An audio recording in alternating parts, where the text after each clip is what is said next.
توج منتخب المغرب بلقب كأس العرب 2025 بعد فوز مثير على حساب الأردن بنتيجة 3-2 مساء اليوم الخميس على ملعب لوسيل في نهائي تاريخي للنسخة التي شهدت العديد من اللحظات الرائعة.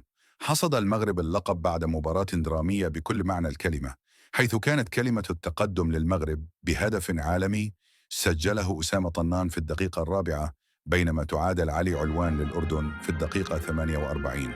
وتقدم علوان للأردن في الدقيقة 68 من ضربة جزاء قبل أن يشعل البديل عبد الرزاق حمد الله الأجواء ويحرز التعادل في الدقيقة 87 ليمتد اللقاء للوقت الإضافي، حيث سجل حمد الله هدف الفوز في الدقيقة 100.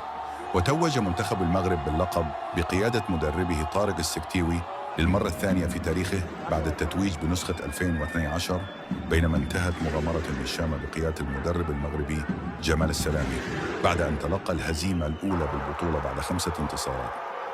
وخصصت جوائز مالية قياسية للبطولة الحالية، إذ يحصل الفائز بها على 7.1 مليون دولار والوصيف على 4.2 مليون دولار.